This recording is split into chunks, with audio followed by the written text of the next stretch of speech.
Welcome to the Awakened Goddess Show, your source for inspiration, wisdom, and personal discovery. The place to learn from a diverse mix of mentors, metaphysical experts, spiritual leaders, and best-selling authors from around the world. I'm Angela Wilkinson, attraction coach and founder of The Goddess Next Door. Join me as I explore the minds of my masterful guests while they share powerful insights and easy-to-use tools you can start using right away. Now, let's tap into the energy of the Awakened Goddess and be enlightened by today's guest.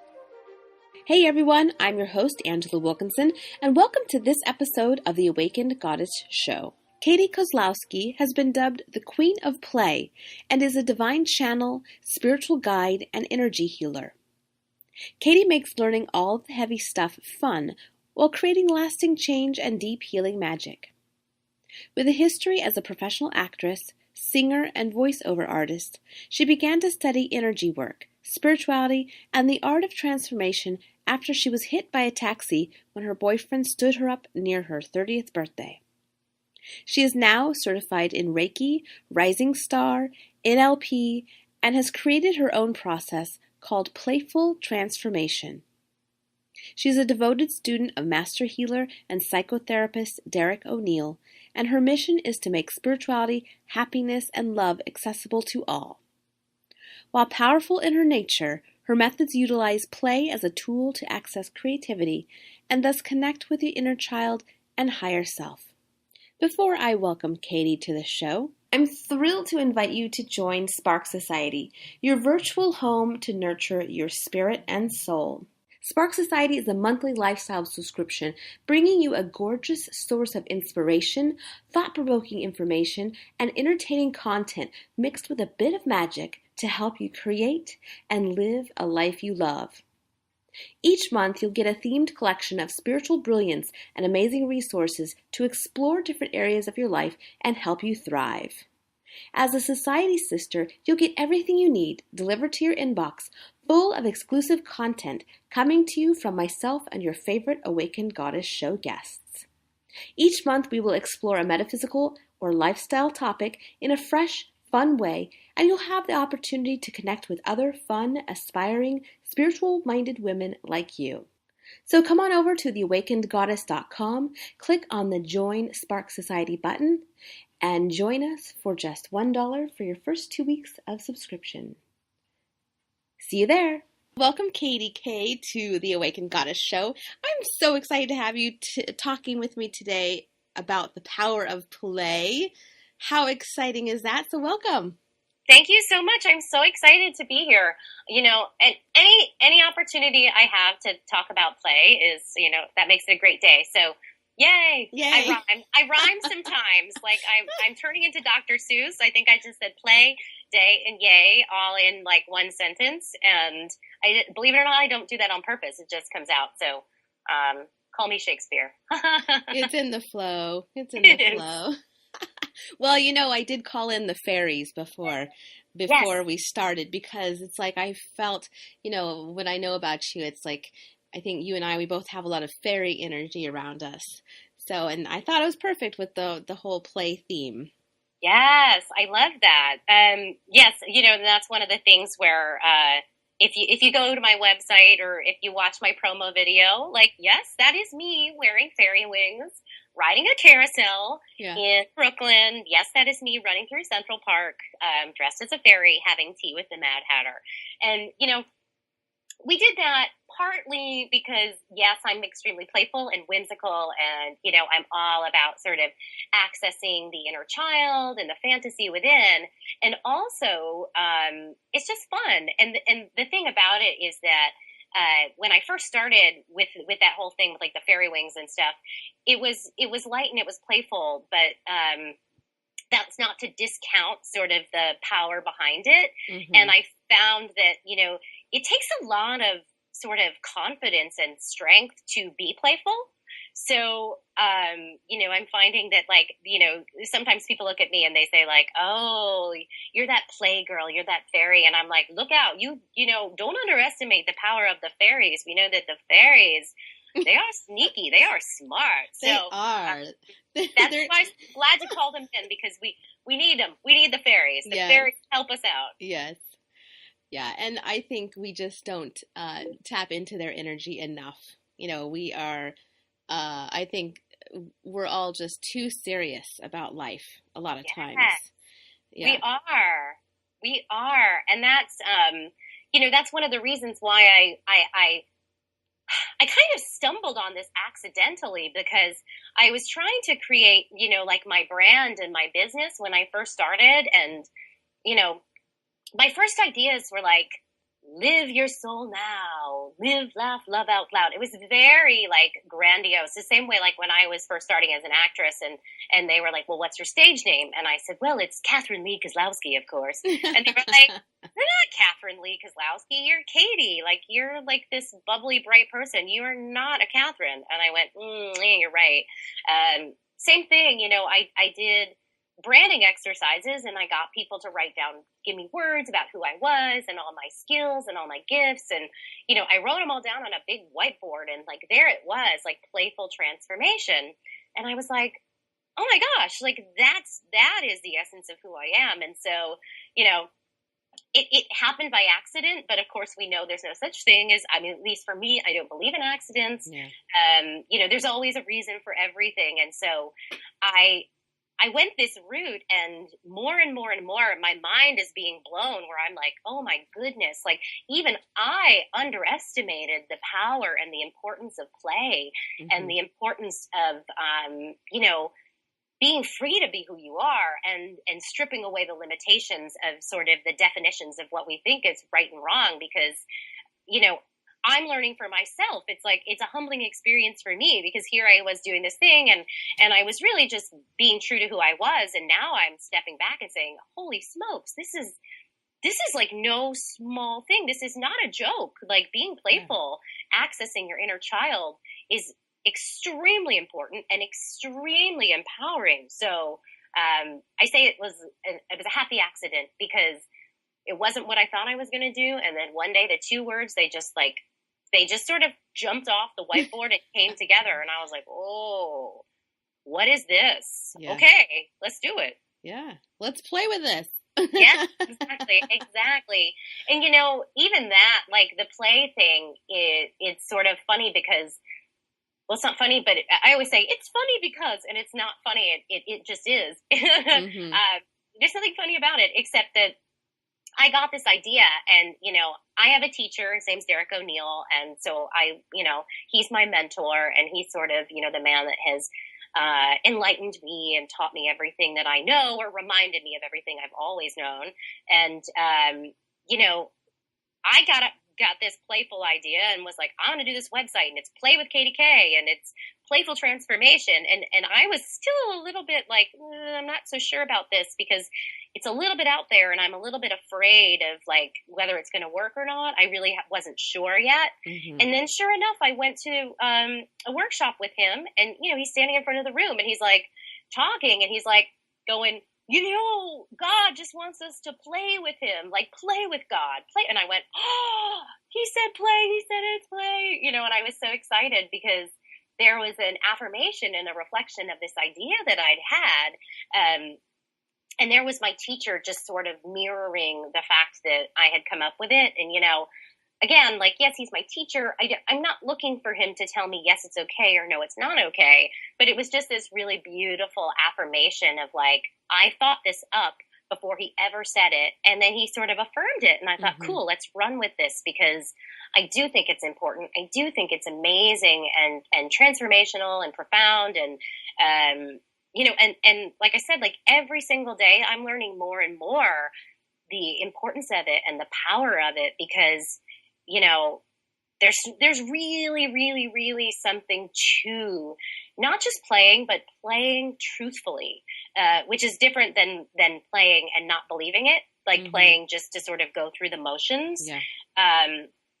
Playing because it's something we actually truly feel inside and believe and know, just like when we're kids. And, like, it's just amazing when I think back to like the way I was as a child, and like, everything was real. Fairies were real. Princesses were real. If I put on my fairy wings and I was, playing fairy and make believe in the woods, I was real. I was not like, well, I'm just playing pretend, and I hope nobody sees me because I feel sort of goofy. Oh no, sir. I was like, or no, ma'am, because I'm talking to you today.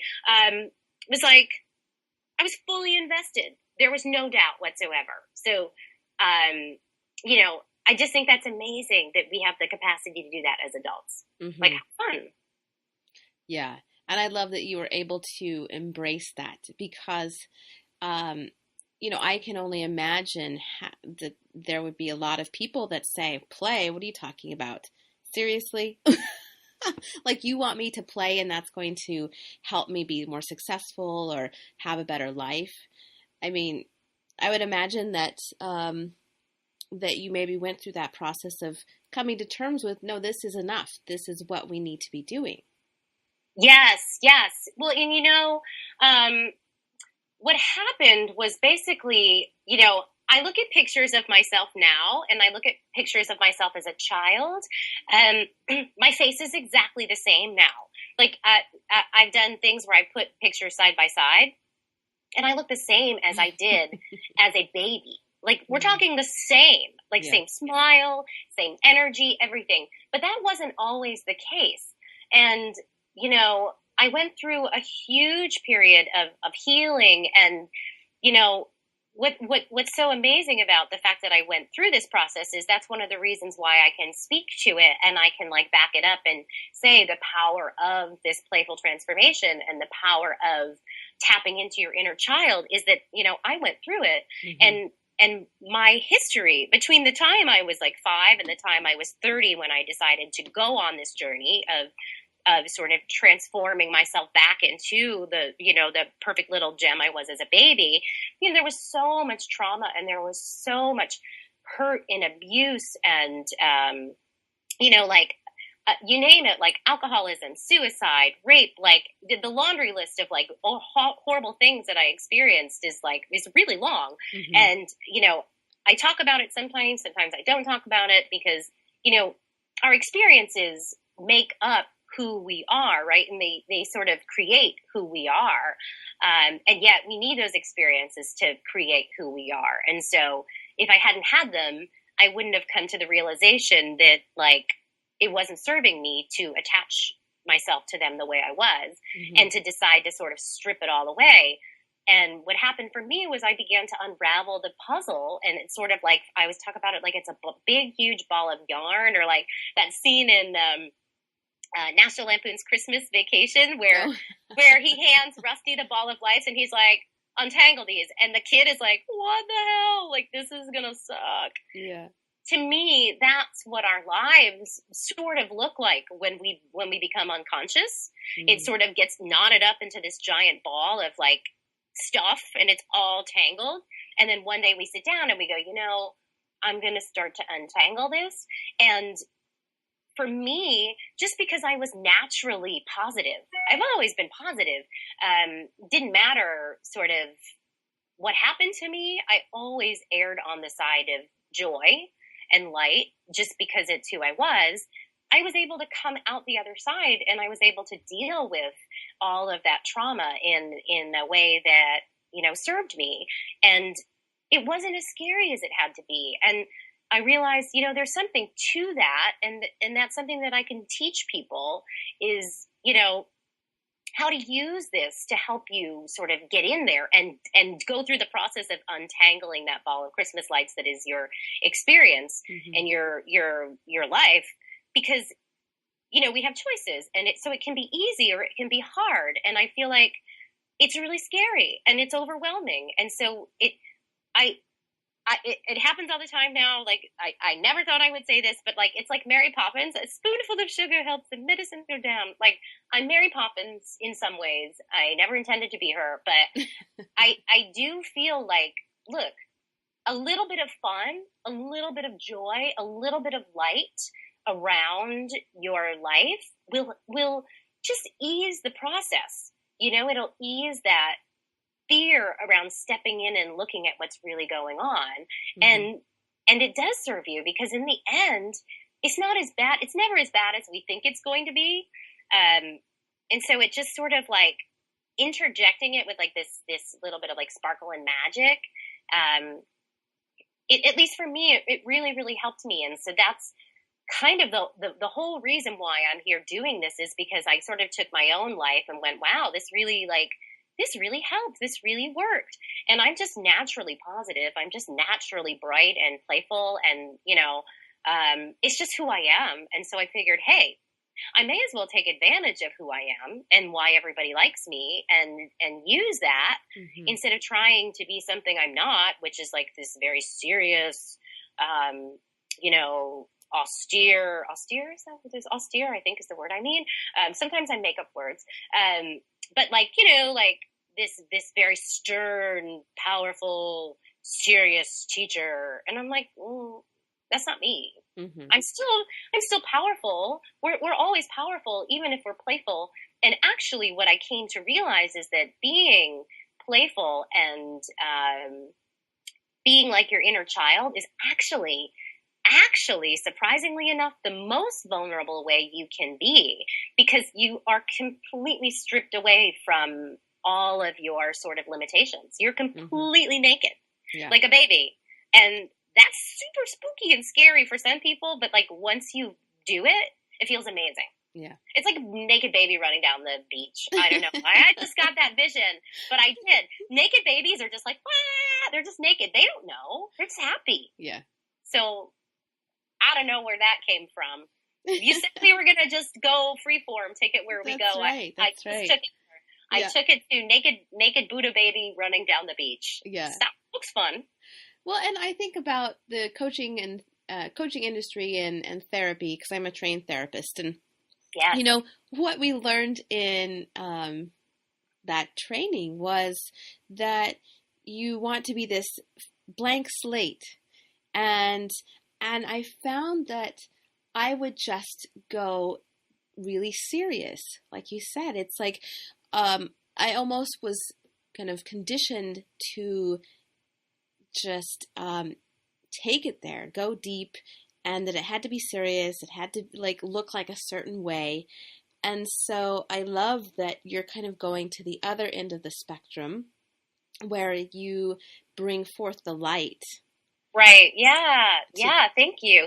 And I'm always very careful and cautious about this, because I number one, I'm so transparent. Like, I don't know how to lie. I can't lie. I never talk about things that I don't know about. And, I am not a trained therapist. I am not a psychotherapist. That's not what I studied. I didn't study psychology, and so I'm not, I'm not speaking to that sort of way of working with people in any shape or form, other than what I can say is this, and I only speak from experience. My experience was, here I was growing up, clearly in need of some attention. I had an eating disorder. When I was a small child, I would bite myself. I would punch myself in the face, like in the eye. I would punch myself and say, stupid, stupid, stupid.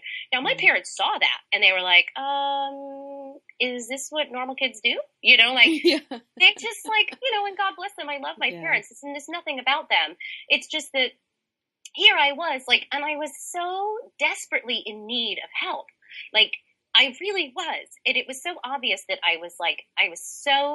someone called me in high school self-loathing. And I mean, like, self-loathing party of one. Like, yes, I was horribly self-loathing. And I was so afraid to look at myself, because I was afraid of what people were going to say.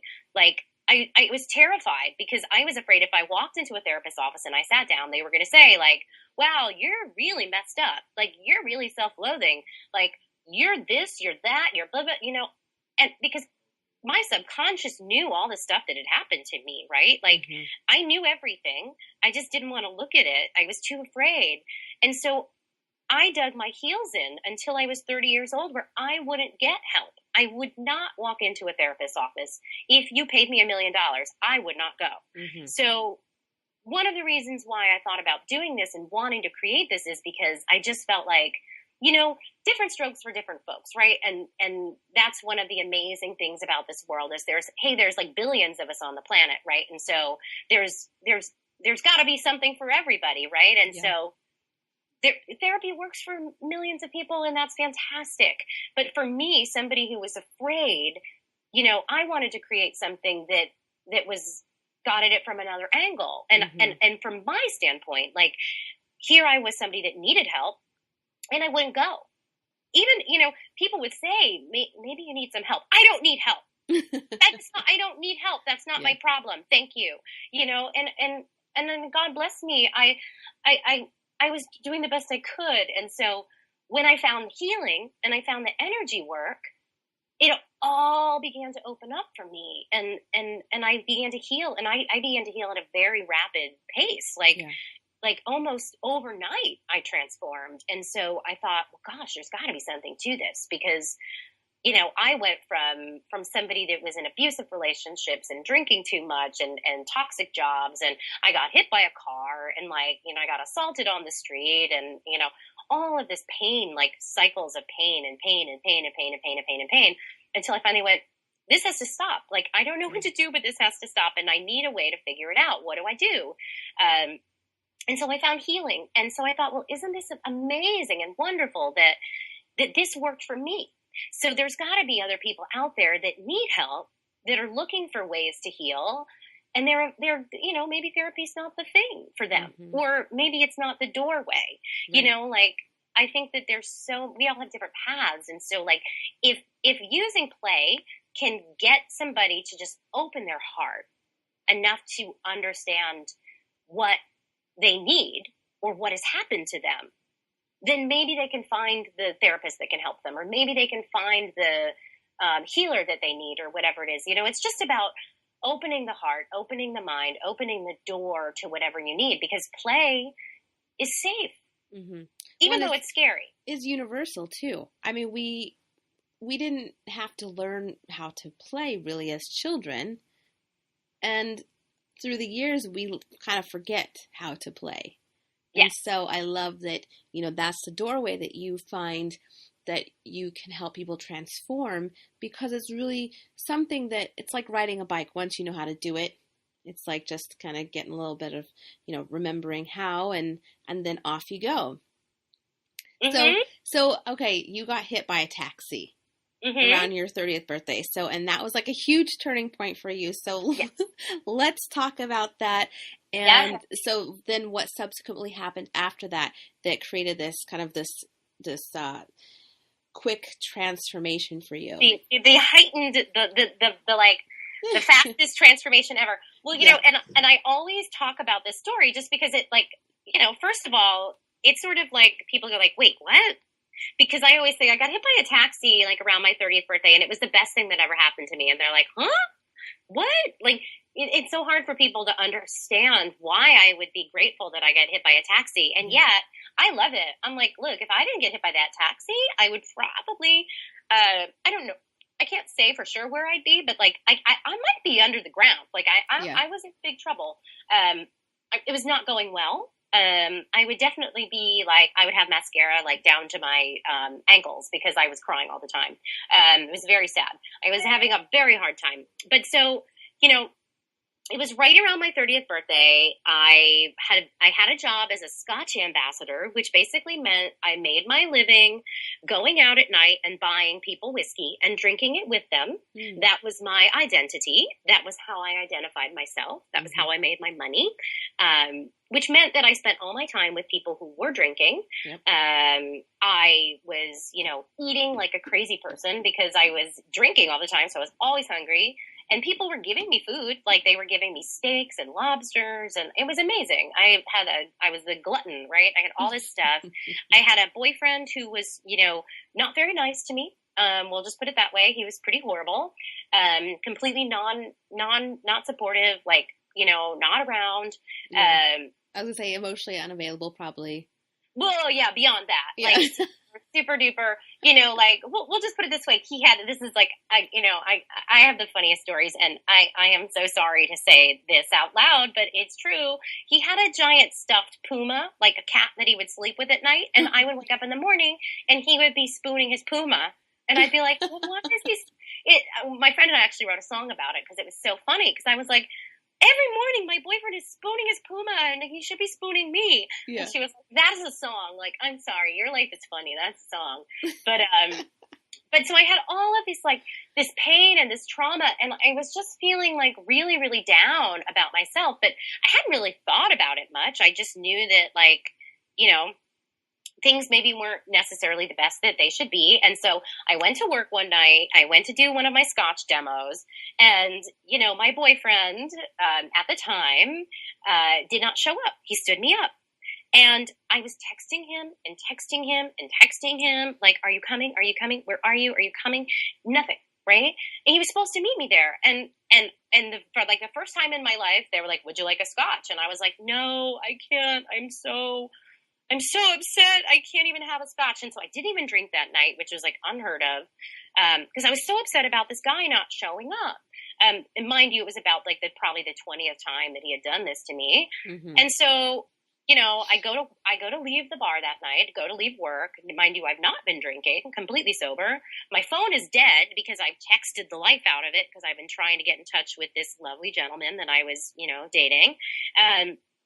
And so I'm walking home and I'm just like, I am like the lowest of the lowest of the lowest I think I'd ever felt I was like Eeyore, and I was like, and I remember thinking in my head something like, I pulled a George Bailey in It's a Wonderful Life and was like, if I died, nobody would care.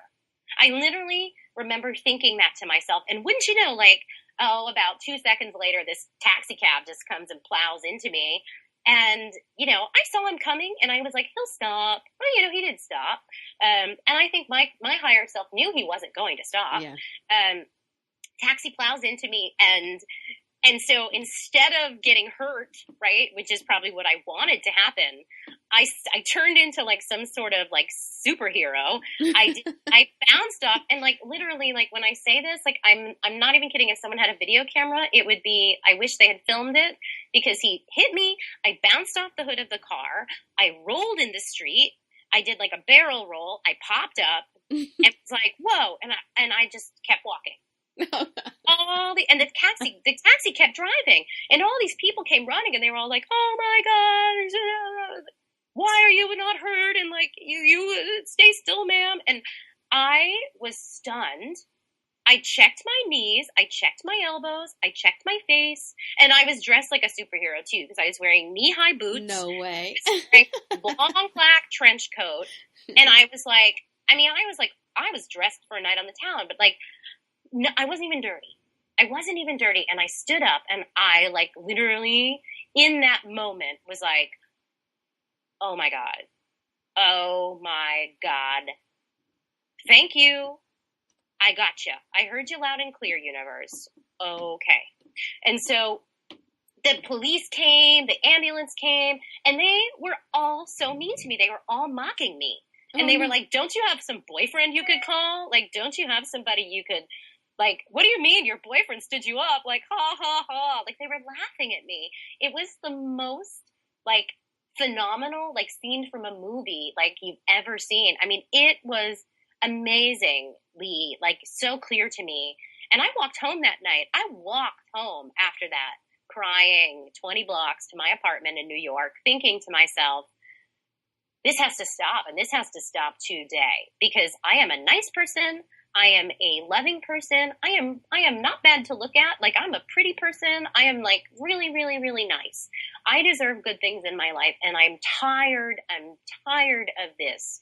This needs to stop. I don't want to ever get hit by a car again. Like, I am done. Mm-hmm. And so I called a friend who does a healing modality that I am now both a practitioner of and a teacher of, which happens to be a modality that was channeled by my teacher, Derek O'Neill. And, I went to her and I said, this is it, like, rising star, let's do it. I'm up for this. Like, game on. Let's go, universe. Like, let's change my life and let's change it now. And I have to say that, like, that was when I turned 30. I'm 35 now. And, you know, it's been 5 years, but my life changed overnight. Like, it changed so instantly because I was ready. Mm-hmm. And I had gotten that last message of, like, listen. And this wasn't the first time, you know, like a few years prior, I'd been in a car accident where I was hit by a drunk driver. Same thing happened where I got out of my car and I walked away. And I wasn't hurt. And I should have been very badly hurt again. And people were like, what? And I had one time where a guy assaulted me on the street, you know, and I just sort of like screamed and blah, blah, blah. And I threw him off and he ran away.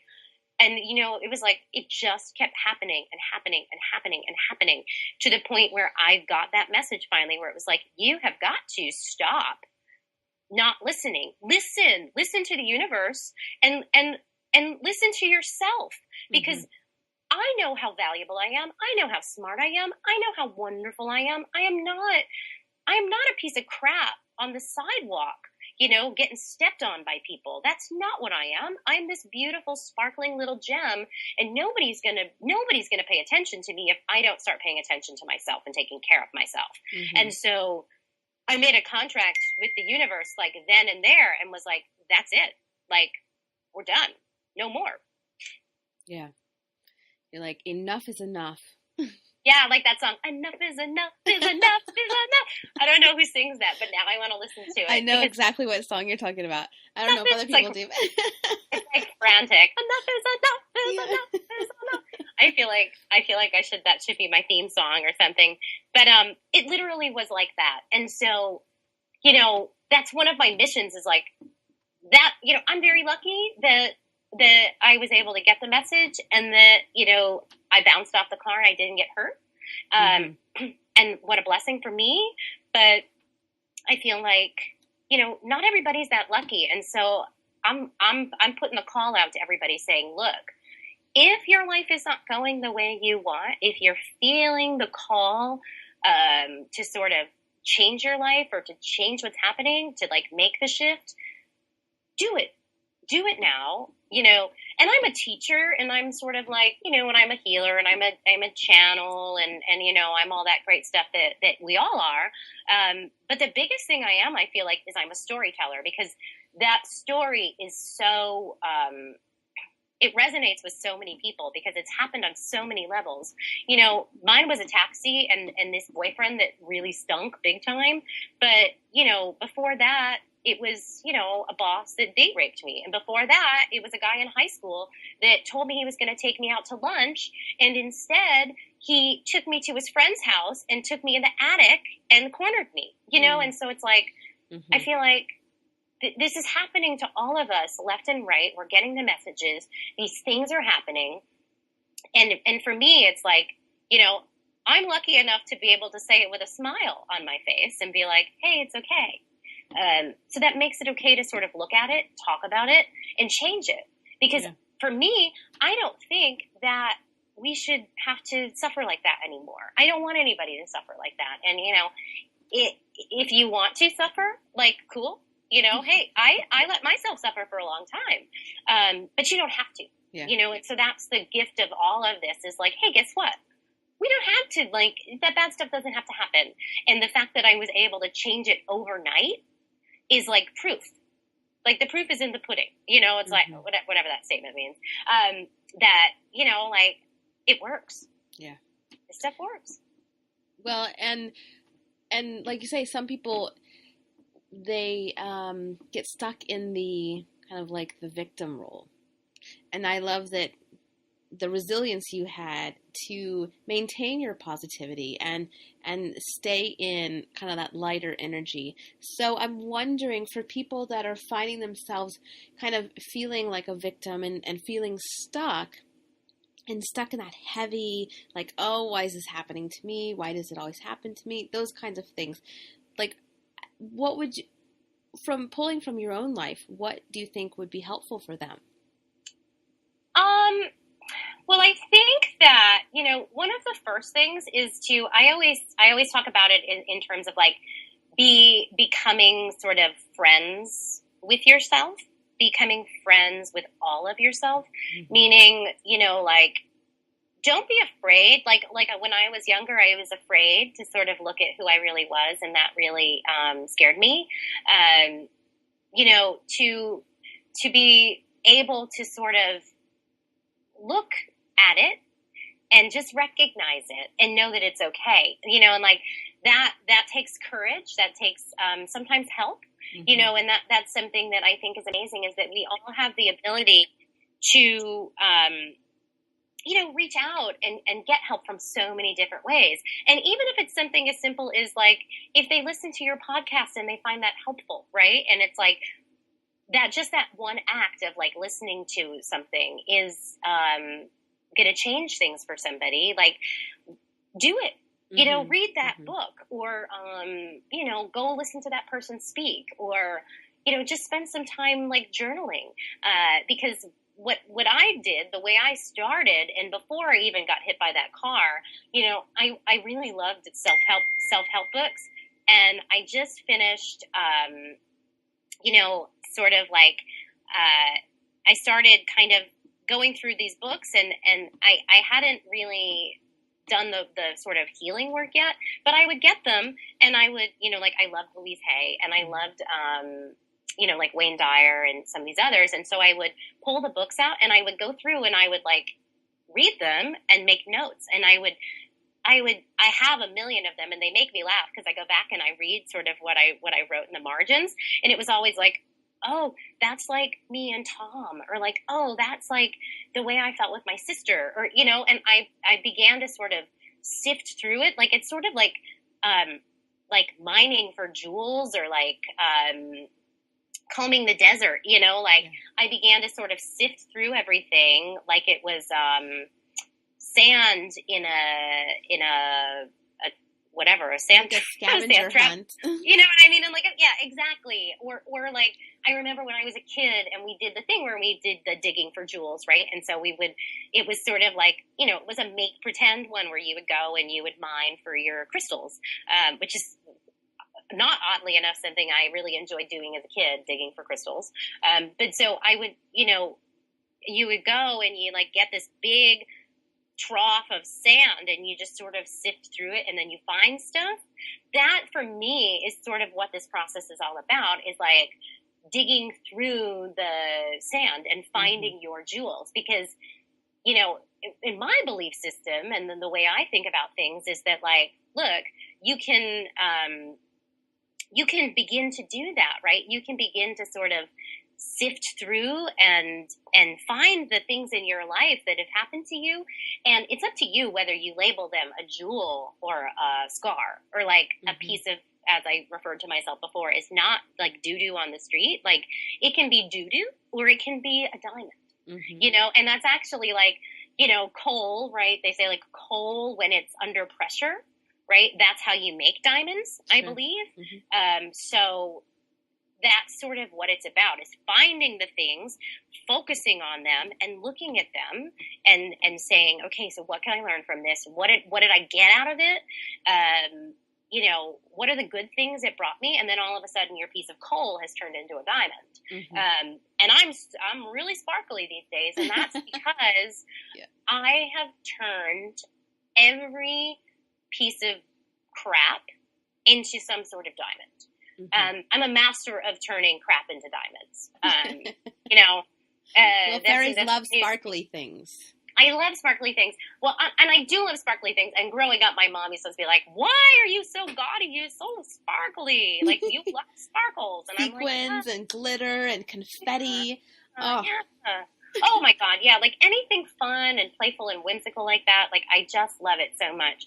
So, you know, I just feel like having the courage, and it goes back to the play thing. Like, just, you know, it can be sort of scary and hurtful and all of that stuff. But if you have the courage to kind of go in and look at it, it doesn't have to be like that.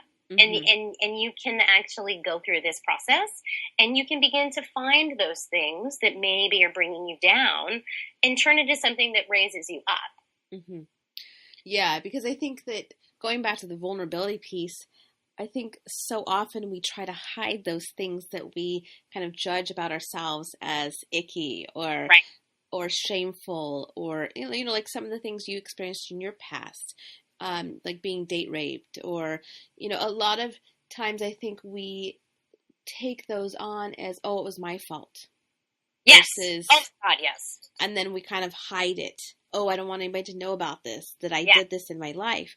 So let's talk about that and vulnerability and how to kind of walk through that process of that.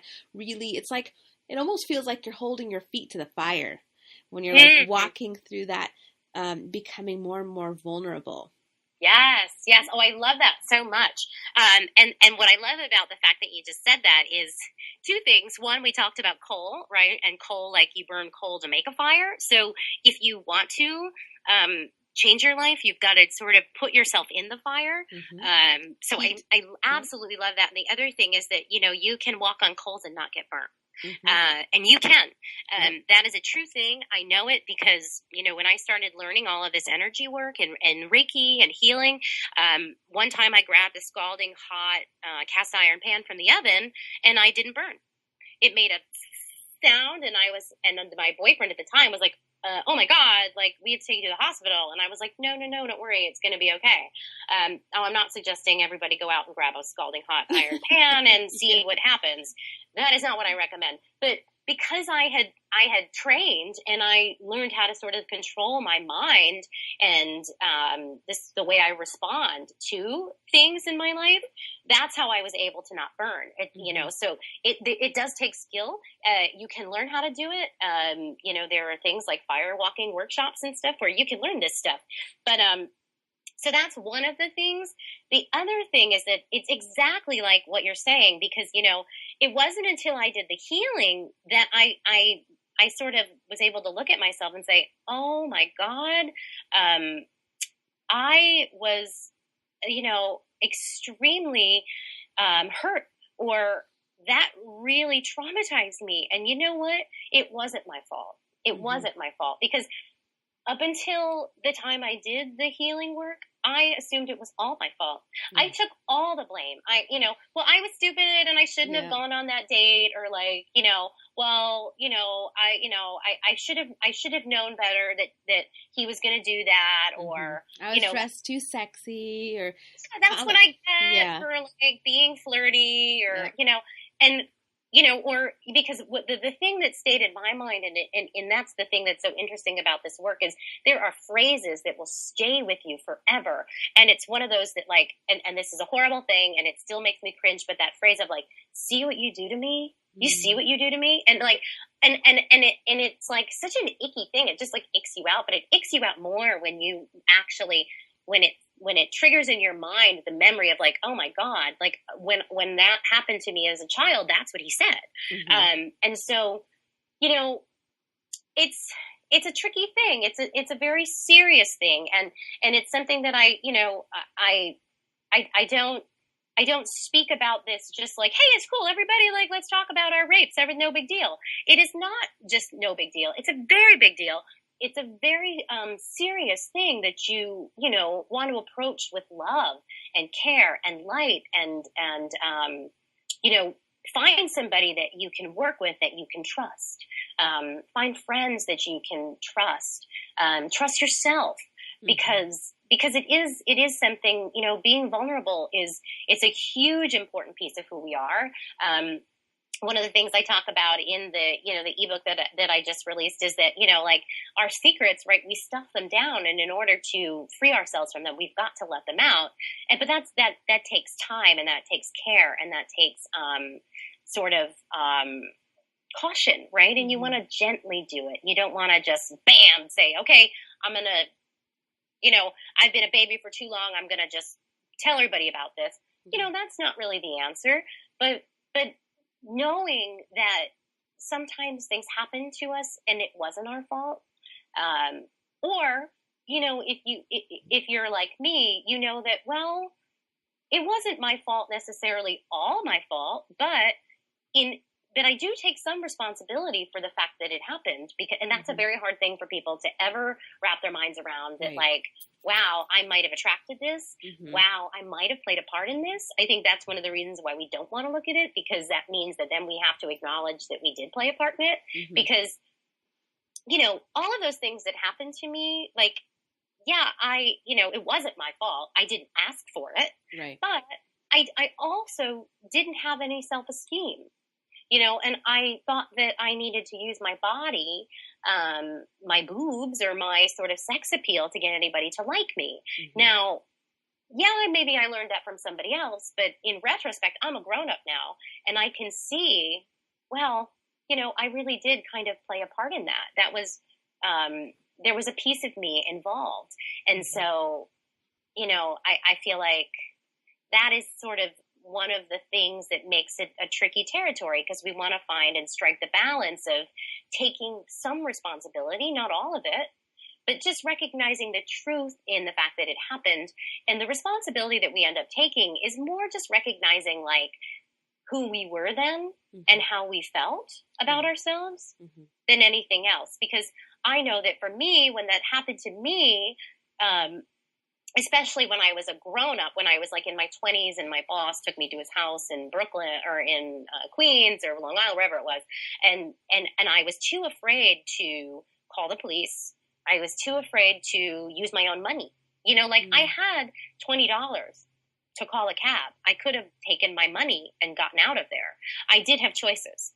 I had many choices. I could call the police. I could call my parents. I could call a friend. I could call a cab. I could just run away. I could have done so many things. And yet I chose, well, I guess I have to just stay here and take it, mm-hmm. And so that was my choice. And that's another piece of it. And I think that provides great healing in the end when we recognize that and say, that was my choice then. And isn't it sort of painful to know that, all those years ago, I didn't feel empowered enough to honor myself enough to get out of there, mm-hmm. that I was afraid to speak up. Yeah. And that's okay. But now I do. And so I've changed. And so it never has to happen again. And that's sort of the glory of the transformation. And the reason why we want to look at our truth is because that's where we find everything that we need. That's where the answers and the healing and the solutions lie, is sort of like, people talk about, I studied NLP. And so it's a lot of sort of going back and getting to the root. And for me, when I actually looked at all of this and I looked really closely at it and was like, all right, I want to figure this out truly. What is this self-worth thing about? Where I found myself? I found little me locked, like not locked in a closet, but hiding in a closet. Like little tiny me hiding in a ball in the back of the closet saying, go away, leave me alone, go away, go away. And I was all balled up, like crunched up in a little tiny ball, hiding in the back of the closet saying, go away, go away, go away, go away, go away. And I realized, oh my gosh, that's where it started. And so I had to get her out of the closet, because wouldn't you know that when it happened to me in high school and I ran away and I hid in a ball in a bed and I went, go away, go away, go away, go away. And when it happened to me in my 20s, I ran away and I hid in the bathtub and I went, go away, go away, go away, go away. And so, the only way to rescue myself was to find the very first time it happened. And I was a little girl. I was probably 6. Now, does that mean I have to know everything that happened around it? No. What it means is that I know that little girl that was hiding in the closet is the one that needed to be let out. Yeah. Like to be saved, or not saved, but sort of saved. Like just, I just kind of had to take her by the hand and say, hey, it's okay. You can come out of the closet now. Yeah. Well, it's like that little part of ourselves just wants to be loved. Mm-hmm. And I think, the self-love piece and all of this really, I think we all have to go through that journey, or most right. people, we have to get back to loving ourselves, loving that little person inside. And this way you approach it through play, you're tapping right into that energy, mm-hmm. and helping that little person, that little scared, lonely person, our little inner child, right. go through the process of growing up, right. through our self-love.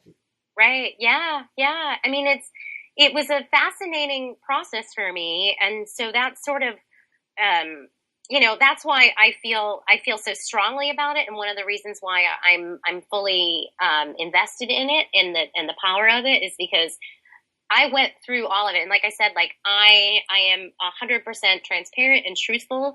I never talk about anything that I haven't experienced myself. And so when I say, when this stuff happens and you've got to rescue your inner child, like I know, because that's where I found my inner child, hiding in a closet in a little ball saying, go away. And then I realized, oh my gosh, this is why my whole entire life I've pushed people away. And I chose unavailable men and people that hurt me. I just kept getting hurt. And like, I just, exactly that. Like, I just wanted to be loved.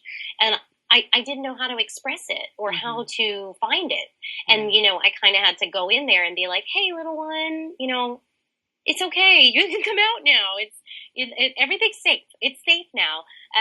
And that is that's a powerful thing. And I think that, it can be done again in like so many different ways. And it's, just sort of the play in itself, it connects us to our inner child. And I do think that the inner child is like, it's really an important piece of who we are. And if our inner child is not dreaming, is not playing, is not in love with who we are, then we're going to always have a giant hole in our heart, because that's where it starts, And so again, like, this was not when I came up with this, that was not what I really thought I was doing. I just was doing something. And then I went, oh my God, like, this is profound. This is intense. This is serious and real.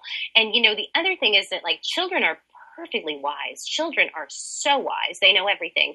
And when you think about it, Buddha is a baby. Buddha is a giant baby. So I'm like, okay, like the Buddha, when you see those pictures or the statues, like, he's always like sort of like we're, like a naked baby. And so I think that that's sort of the consciousness behind it all, is that we don't give our inner child maybe as much credit or as much power as it deserves.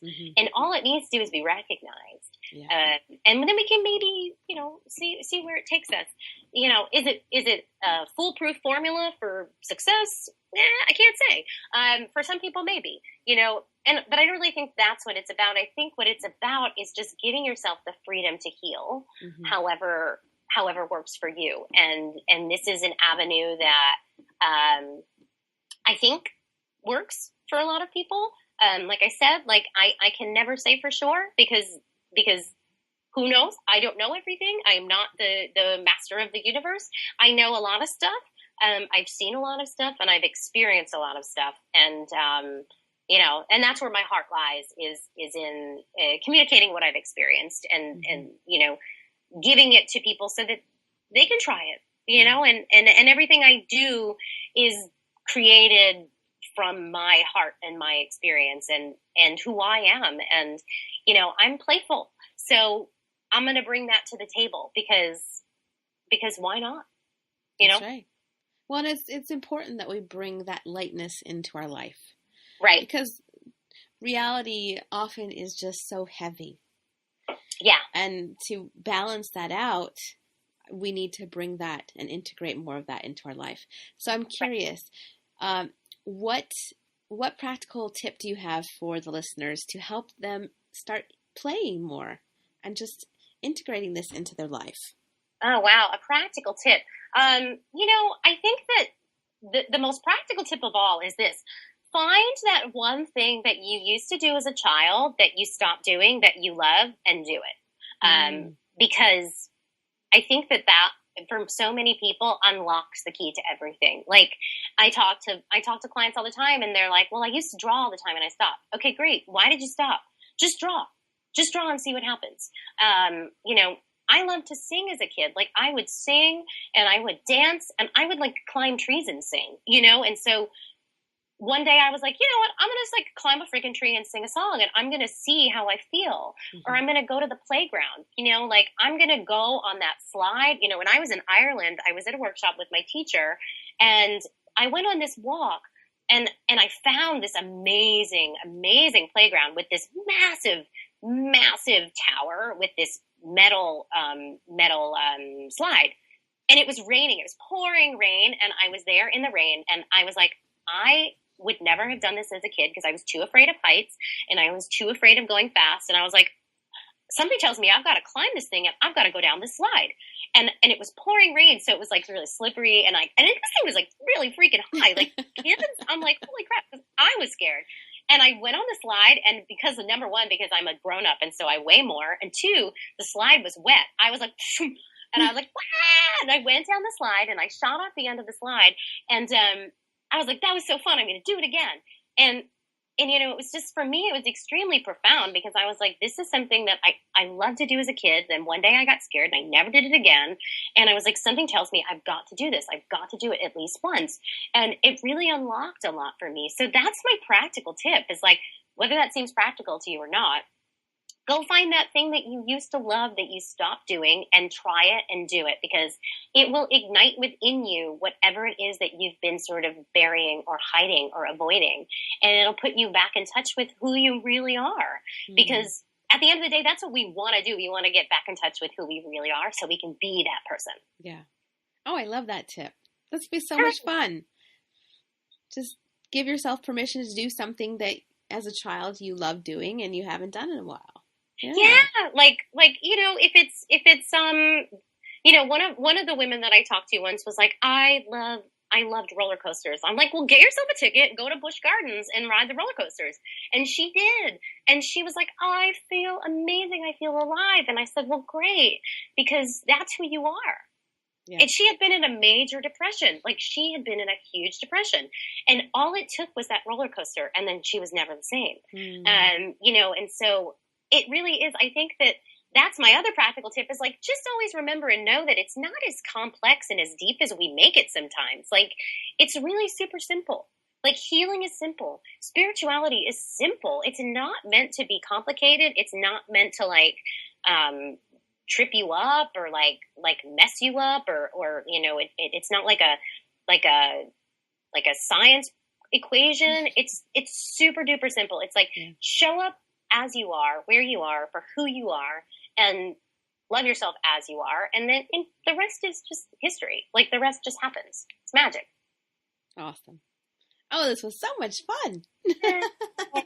Fun. Yeah. So Katie, how can the listeners find out more about you and connect with you and all that good stuff? Yeah, so I have, my website is playwithkatykay.com, obviously. And so you can hop on there and I have a free download there. There's a little button that says get the free meditation. So you can hop on, you can get that meditation and play with it. It's a really, really amazing, simple meditation. I also offer 15-minute mini playdate consultations. And, you could just email me, Katie@playwithkatykay.com. And I also have this new fun ebook playbook. I call it a playbook. It's called Shake It Up and Shift It Out. And so that's available at my website. And that is playwithkatykay.com/Shake It Up ebook. And it's a 7-day thing. And it's exactly everything we've been talking about, like, is one of the chapters in the book. And it's just a really fun way of sort of getting to know yourself. Like, because Rodgers and Hammerstein is coming in my head now, getting to know you. But that's really what it is. It's just getting to know who you are. And so, those are the main ways. You can, Instagram, Facebook, everything's Play with Katie Kay. Just, that's it. Yeah, and I'll have links to all of those so people can just click through and connect with you and make it easy peasy. Yes. The ebook is especially, I started it as a mini course. I made it, it was a 7-day mini challenge. And then one day I sat down and I just turned it into an ebook because I wanted it to be something that people can do on their own time. And it's actually quite extraordinary. It's a really, really fun 7-step process, guaranteed to make some changes and shift some stuff for you. And I love it. So, check it out. Try it. Awesome. Play with me. Play with Katie. Katie Kay. Well, thanks again, Katie, for joining me. This was so much fun. It was fun. Oh my God, it was amazing. I'm so grateful. Yeah. Cool. And now I'd love to hear from you guys. The most awesome discussions happen after the show over at theawakenedgoddess.com. So get yourself over there and leave a comment right now. Did you enjoy this episode? If so, subscribe to the show on iTunes. And of course, it would be absolutely amazing if you share this with all of your friends. And if you want even more incredible resources, come on over to theawakenedgoddess.com and sign up for email updates. And until next time, goodbye, everyone. Thank you for listening to this episode of The Awakened Goddess. I hope you enjoyed today's show and took away something you can start using in your life right away. For more spiritual insights and to listen to more episodes, subscribe to The Awakened Goddess Show at thegoddessnextdoor.com and discover wisdom that'll change your life.